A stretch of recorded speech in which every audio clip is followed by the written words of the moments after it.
Hi there, this is Mr. O. Welcome to my guide on respiration for the new AQA A-Level.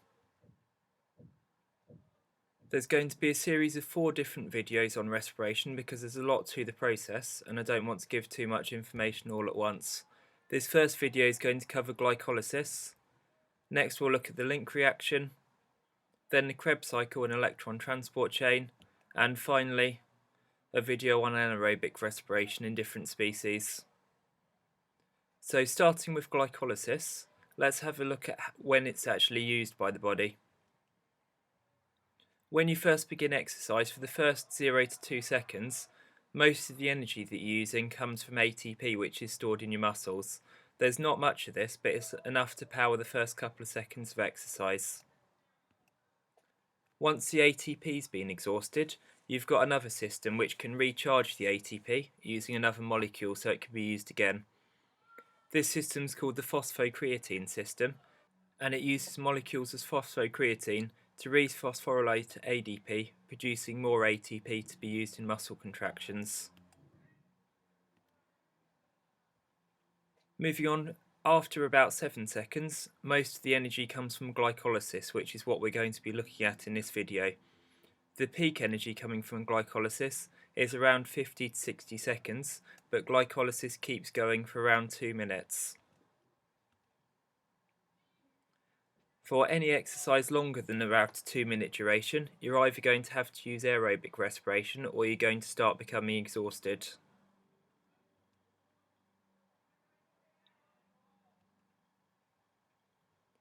The first step in glycolysis is phosphorylating glucose. So as you can see at the top of the diagram, glucose is a 6-carbon molecule. It's usually in a ring shape, but I've straightened it out into a chain so it's a little easier to see what's happening with it. First of all, the glucose is far too stable to actually be broken down into any smaller molecules to be used. So to make it more unstable, the body makes an investment of 2 ATP molecules. This phosphorylates the glucose on either end. Phosphorylating the glucose decreases the activation energy for any further reactions, meaning it's a lot easier to hydrolyze the glucose into smaller molecules later on. Okay, next thing that's going to happen is your phosphorylated glucose is now unstable enough to be split into 2 smaller molecules. Each 6-carbon glucose molecule is split into 2 3-carbon triose phosphate molecules. This stage doesn't use or produce ATP and there's no coenzymes involved just yet. Next thing that happens is you oxidize the triose phosphate. To do that you need to use the coenzyme NAD. Something to remember from chemistry is when hydrogen is gained by something, it's reduced, and whatever loses the hydrogen is oxidized. So in these reactions, the triose phosphate is going to be oxidized and the NAD is going to be reduced as it gains the hydrogen. So the overall process is remembering that you had 6 carbons in the original glucose molecule. It was split down into 2 triose phosphates, and each of these triose phosphates is going to be oxidized, producing 1 reduced NAD. So per glucose molecule, you're producing 2 molecules of reduced NAD in this step. This reduced NAD can be used to make ATP, but that's going to happen much later when we look at the electron transport chain.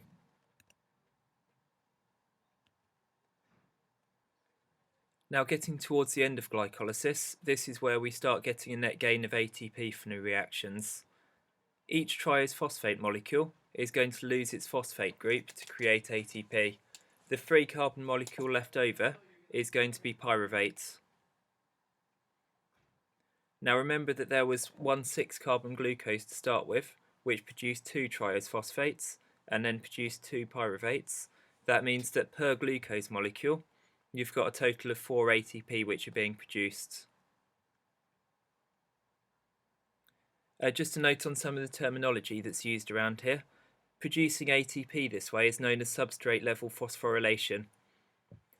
What that means is you've got a direct transfer of a phosphate group from another molecule to form the ATP, so it's coming from the triose phosphate to directly make ATP. Now for the slightly dull numbers bit, we'll have a look at what happens in the overall process and what the products are.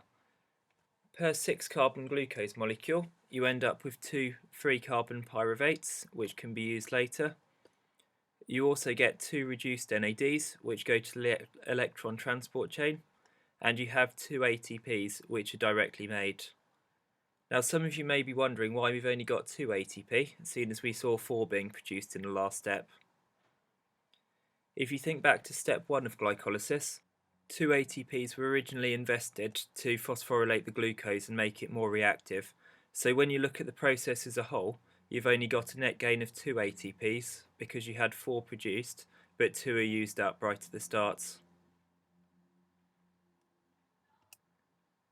Thank you very much for watching, and please check out my next video, which is going to be on a link reaction.